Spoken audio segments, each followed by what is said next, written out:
Hi, good morning. இது ஒரு 2-3 weeks முன்னாடி எடுத்த வீடியோங்க. ப்ரூ இன்ஸ்டண்ட்டுங்க. இதை நான் வாங்கி ஒரு 2 மாதத்துக்கு மேலேயே இருக்கும். ஏன்னா இதை வாங்கி வச்சேன்னா ஏதோ அது குடிக்கணும் போலவே எனக்கு ஒரு இதாக இருக்குது. இந்த மாதிரி யாருக்கு இருக்குதுன்னு சொல்லுங்கள்.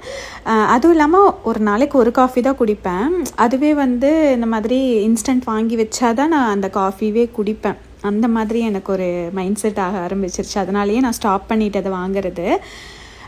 இப்போ தான் ஒரு 2-3 மாதமே இருக்கும்னு நினைக்கிறேன். அப்புறம் தான் வாங்கினேன். அந்த அன்னைக்கு மண்டேன்னு நினைக்கிறேன், அந்த விலாக் எடுக்கிற அன்னைக்கு. அவர் ஆஃபீஸ் கிளம்பிட்டாருங்க.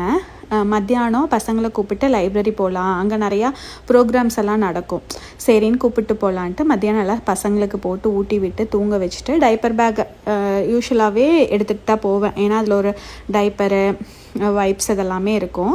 சரி, நிறையா புக்ஸ் எல்லாம் ரிட்டன் பண்ண வேண்டியது இருந்தது. அதிரன் அதெல்லாம் எடுத்துகிட்டு இருந்தான். போயிட்டு ரிட்டன் பண்ணுறதுக்கு இந்த மாதிரி வெளியிலேயே இருக்குங்க.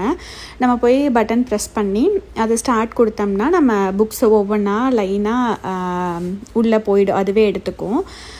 ரிட்டன் பண்ணிவிட்டு அதிரனை மேலே ட்ராப் பண்ணிவிட்டு ஒரு ஃபாசில் ப்ரோக்ராம் ஏதோ நடந்துட்டு இருந்தது, ரொம்ப யூஸ்ஃபுல்லாக இருந்தது. அப்புறம் அதை பண்ணிவிட்டு நிலனை என் கீழே என் கூட வச்சு விளையாட வச்சுட்டு இருந்தேன். அப்புறம் கொஞ்சம் புக்ஸ் எல்லாம் வேணும்னு கேட்டான். அதை எடுத்துகிட்டு நாங்கள் கிளம்பி வந்துட்டோம். ஒரு 2 மணி நேரம் கிட்ட லைப்ரரியில் டைம் ஸ்பெண்ட் பண்ணிவிட்டு ஈவினிங் அவர் ஆஃபீஸ்லேருந்து வர டைம் ப்ளஸ் என் ஃப்ரெண்டும் வந்திருந்தாங்க. சரின்னு பஜ்ஜி சுட்டேன். இந்த பலாக்கொட்டையில் நான் அன்றைக்கி லாஸ்ட் மினி விலாகில் பார்த்துருந்தீங்கன்னா தெரிஞ்சிருக்கும்.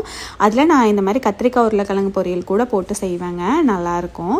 அப்புறம் இந்த டென்ட்டு பார்த்திங்கன்னா இப்போ சம்மருக்காக வாங்கி வெளியில் பால்கனியில் வச்சுட்டோம். ஸோ பசங்களுக்கு ஒரு கொஞ்சம் அது என்டர்டெய்னிங்காக இருக்குது, போக அதுக்குள்ளே டாய்ஸ் எல்லாம் வைக்க விளையாட அப்படின்னு சொல்லிட்டு. வேறு ஆப்ஷனும் இல்லைங்க, கொஞ்சம் என்கேஜ் பண்ணுறதுக்கு இந்த மாதிரி வாங்கி கொடுக்க வேண்டியதாக இருக்குது. அப்புறம் நாங்கள் ஒரு ட்ரிப் பிளான் பண்ணியிருக்கோங்க. அதுக்காக தான் எல்லாம் பேக் பண்ணிகிட்ருக்கேன். 3 நாள் 3 nights 4 days. அதனால் கொஞ்சம் எக்ஸ்ட்ராஸ், நிலனுக்கெல்லாம் கொஞ்சம் எக்ஸ்ட்ராஸே தேவைப்படும், நிறைய எடுத்து பேக் பண்ணிகிட்ருக்கேன். அப்புறம் என் ஃப்ரெண்டு இப்போ எங்கள் வீட்டு ஆப்போசிட்டில் இருந்தாங்க. இப்போ இன்னும் எங்கள் வீட்டிலேருந்து ஒரு 10 minutes வாக்கபிள் போல் மாறிட்டாங்க. ஸோ அவங்க வீட்டுக்கு பால் காய்ச்சிக்காக கூப்பிட்ருந்தாங்கன்னு ஃப்ரெண்ட்ஸ் எல்லாம் போயிருந்தோம். போயிட்டு அடுத்த நாள் நாங்கள் ட்ரிப்பு, இது முந்தின நாள் சாயந்தரம் போயிட்டு எல்லாம் பால் காய்ச்சிட்டு சாமி கும்பிட்றதுக்காக விளக்குக்கெல்லாம் பொட்டு வச்சு விட்டுட்டு இருந்தாங்க. அப்புறம் பால் நல்லபடியாக பொங்குச்சு. அப்புறம் எல்லாம் காஃபி போட்டு குடிச்சிட்டு அங்கேருந்து கிளம்பலாம் அப்படின்ட்டு ஒரு 4 பேர்கிட்ட போயிருந்தோம். அப்புறம் எல்லாம் கிளம்பிட்டோங்க. இப்படி தான் அந்த நாள் போச்சு.